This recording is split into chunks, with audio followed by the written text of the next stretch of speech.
En el 2020, aprendimos que el amor y la solidaridad, esas son las fuerzas que nos mueven. En Coop Mam, somos parte de tus experiencias y sueños. El futuro es ahorra. Cooperativa Mamoncito, deposita tu confianza.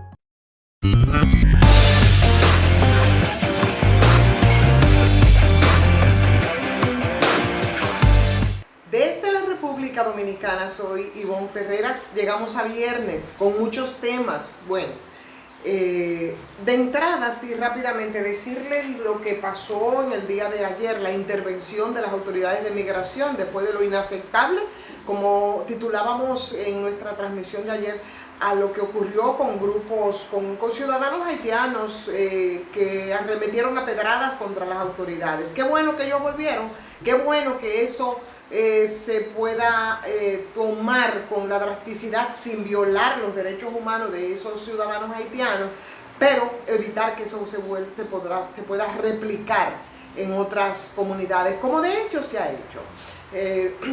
Decir esto, jale un poquito de agua, porque la verdad que, señores, los polvos del Sahara, el calor, los apagones, es otro de los temas que vamos a tratar. Pero vamos a detenernos un poquito, señores, en una actividad que se va a celebrar a la vuelta de la esquina el próximo mes, es la Cumbre de las Américas, que se va a celebrar en Washington, que se convocó esta vez y que ahora hay algunos países de la región que no van a ser invitados porque desde la lógica de Estados Unidos son países que no son democráticos. Y yo creo que es un momento importante para recordar cuáles, o por lo menos para que digan cuáles son los elementos que tiene el presidente Joe Biden, que ha anunciado esa intención de excluir a Cuba, de excluir a Venezuela, de excluir a Nicaragua dentro de los países de las Américas que deberían estar invitados a esa conversación y a esa cumbre,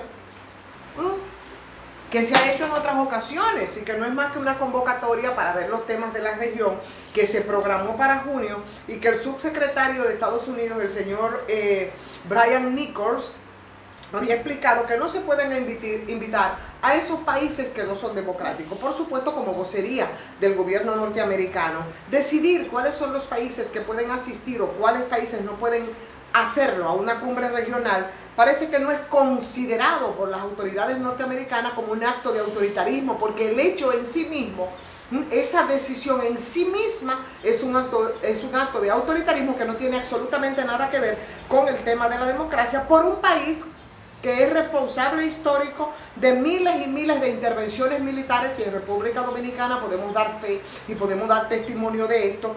Es un país destructor de muchas democracias, de muchas matanzas de todo tipo, y para eso nosotros podemos remontarnos, por ejemplo, al siglo XIX, hacer un recorrido, y en ese recordatorio yo creo que son muchos los elementos que podríamos mencionar. Washington y las corporaciones a las que sirve, señores, no han sido, parece ser, y se les ha olvidado, promotores de dictaduras sangrientas en toda América Latina, en toda la región. Y crímenes que se han realizado, crímenes y robos a punta de cañón, que se han quedado impunes, y que se han quedado impunes sin excepción. O sea que, nada más para recordar lo que en el 2010, en el gobierno de Barack Obama, que había pedido perdón por los experimentos con sífilis en Guatemala. Y esas no son acciones de un país democrático, absolutamente. La impunidad, que nosotros lo levantamos con estandarte en algún momento por la situación que vivía el país, sabemos todos y estamos conscientes que es la madre de las corrupciones, que ha sido reforzada por una especie de síndrome de Hiroshima, al que hay que recordar a Estados Unidos, por el que todos los años los japoneses, ¿saben qué pasa? Le piden perdón a Washington por esas bombas atómicas que arrojaron sobre ciudades llenas de personas inocentes. Pero gran parte de América Latina, y es otro recordatorio que hay que hacer, ha sufrido y sufre ese mismo síndrome de Hiroshima, con la diferencia de que, bueno, se siguen creyendo los gendarmes del mundo, y distinto a Japón, que pide perdón todos los años, aquí todavía se cree que se tiene licencia para decidir cuál país es democrático y cuáles países no son democráticos. O sea que todo esto se enmarca dentro de un proceso que no tiene nada más que ver con procesos económicos, con situación interna del país más poderoso del mundo. Todavía lo es, aunque se taraquea mucho de ese poderío de Estados Unidos, y por supuesto la preocupación que a partir de esto se tiene por un mundo que ya no es unipolar, que es multipolar. Y ahí anda la preocupación. O sea, que antes de la aparición de muchísimas excusas a nombre de las que Estados Unidos ha hecho todo lo que quiso, como por ejemplo contra el comunismo y la justificación sobre poner en orden las reglas de los negros o las reglas de los latinos o las reglas de las mujeres, de los excluidos, de los minoritarios. Señores, eso es algo muy propio y eso de Estados Unidos y no tiene nada que ver con democracia. O sea que si nos remontamos también al tema de la Guerra Fría, los elementos que vamos a encontrar para descalificar a esta gente que piensan y creen que tienen la calidad y la condición para decir todavía cuáles países de la región son democráticos. No es una moral del esclavo y es una práctica común en el 2021, por ejemplo, y eso no tienes que irte tan lejos en el tiempo. El candidato favorito de los conservadores ahí en Estados Unidos, en California, había afirmado que era razonable que los blancos exigieran una reparación por la abolición de la esclavitud porque los negros eran de su propiedad. Por ejemplo, óyeme, ¿de quién estamos hablando? De un país que se erige en la columna de la democracia para decidir cuáles países de la región pueden ir a esa cumbre que está convocada por Washington, que se celebrará en junio y de las que algunos países serán excluidos. Pero el pasado no solo está vivo en esa cultura, está vivo también en muchas instituciones. Está vivo en cómo se organizan los privilegios de clase, y para eso, señores estadounidenses o presidente Joe Biden, basta mencionar el sistema electoral de los Estados Unidos. ¿O ustedes creen que el sistema electoral de los Estados Unidos es el sistema más transparente, que es una herencia directa de ese sistema esclavista por el cual en ese país, señores, estados rurales y blancos poseen una representación que por encima de las mayorías? Entonces, ellos son los que se van a dirigir y a decir cuáles de nuestros países podrían participar en esa cumbre que convocan. Washington no está en condiciones ahora mismo de moralizar. Esa es la verdad.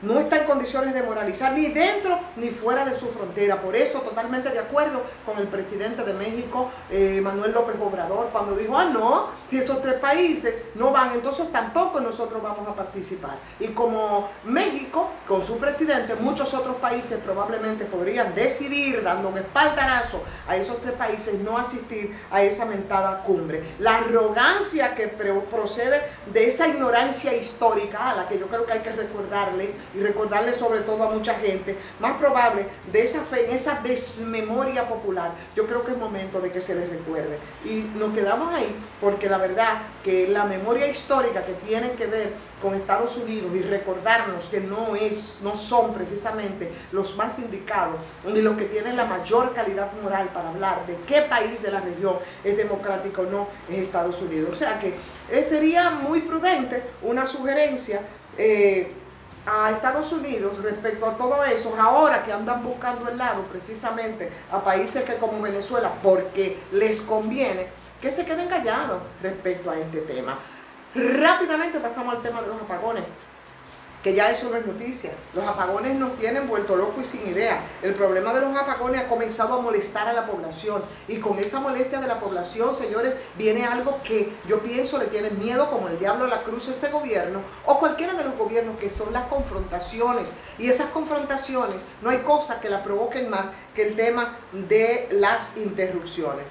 Bueno, si yo creo que se quiere un poco caminar de la mano respecto a la situación que ocurre con todo el tema del sistema eléctrico, yo creo que lo más apropiado es que se manejen también sin tanta opacidad y con mayor claridad, porque la gente ya no es tonta. Vamos a decirle la verdad a la gente y vamos a dejar de estar privando en comediantes, y como que aquí la gente es loca, porque encima de que una siente que ha sido prácticamente un fracaso de las políticas económicas del sector, tú sientes también que encima de todo se están burlando de ti. Mira, aquí todo el asunto comenzó y ciertamente arrastramos una situación porque aquí siempre se han puesto de acuerdo todos los sectores poderosos, claro está, para que el tema del servicio eléctrico no se resuelva, porque ese es el negocio de muchos y lo vivimos con creces en las administraciones pasadas, definitivamente. Pero yo creo que ahora, señores, ahora, aquí en esta administración comenzó en el mismo momento que de manera paralela se nombró un gabinete eléctrico, que tú no entiendes. Entonces, ¿qué dijeron ayer las autoridades? Ayer celebraron una rueda de prensa y en esa rueda de prensa se intentó hablar de cómo se va a comprar energías a empresas como la Barrigol, como Falcondo, como Sultana del Este. ¿Qué es lo que aporta las empresas de Barrigol al sistema intercontinental, a las redes? ¿Qué es lo que aporta, por ejemplo, Barrigol? Bueno, la verdad es que los apagones hace mucho tiempo que están sobre nosotros, pero esos 400 megavatios de lo que está hablando el ministro de Energía y Minas, Antonio Almonte, que anunció que como parte de la solución inmediata no van a impactar de ninguna manera el déficit de generación. No lo va a hacer porque esos 400 megas hace rato que ya están en el sistema. Y esos son los 100 megas de Barrigol, son los 100 de Falcondo, 60 de la Sultana del Este, que es lo que aporta al sistema, 140 de la Estrella del Mar. O sea que yo creo que hay que revisar lo que ellos han dicho como solución y revisar también las excusas que ellos de las que ellos han estado hablando. Hablaron de los 800 megas y hablaron de una licitación, la licitación de Manzanillo. Y los que nos han dado seguimiento a través de estas transmisiones saben que nosotros nos referimos desde la crítica a ese llamado a licitación en Manzanillo. Ustedes se recuerdan que decíamos que el ministro de Energía y Minas había dicho que en principio habían 60 oferentes. Y esos 60 oferentes, que nadie nunca supo quiénes eran, se redujeron a 16. De los 16, entonces, llegaron a 12.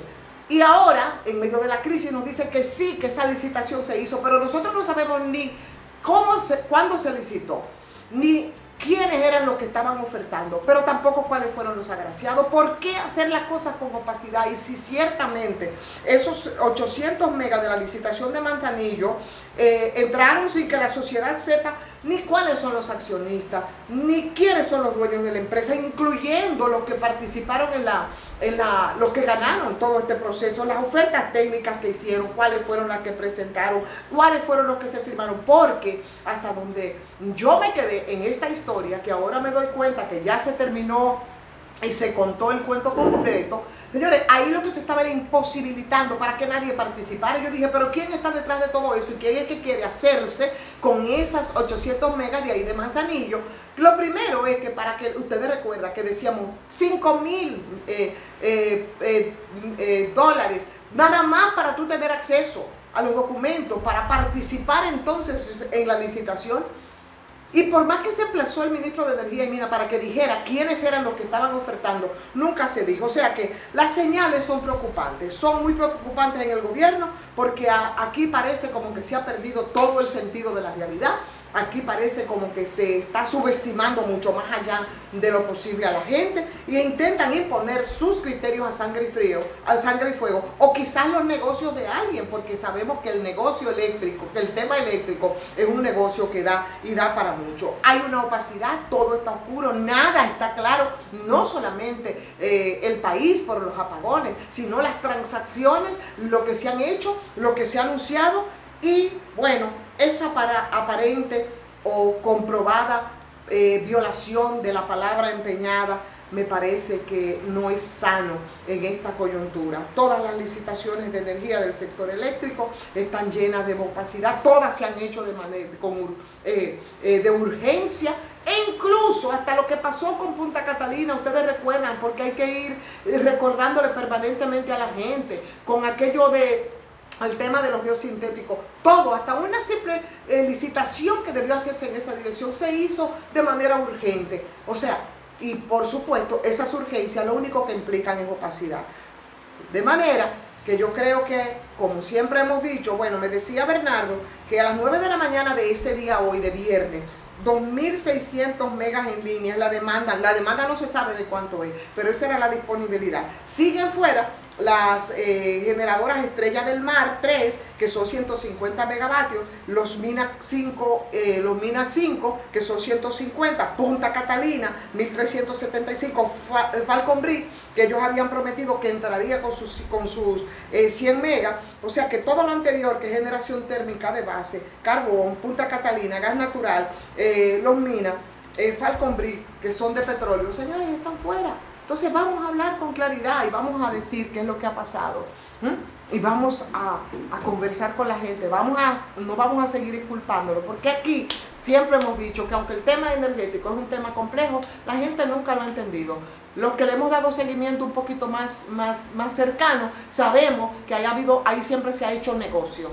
Y ahí siempre han habido pifias, y por eso Punta Catalina es cuerpo del delito, que era la que venía para un poco sortear lo de los generadores privados, que de paso hay que recordar también a quienes se rasgan las vestiduras, como el expresidente Leonel Fernández, que Jaime y Egipto eran empresas estatales, y con el proceso de privatización se la pasaron entonces al sector privado.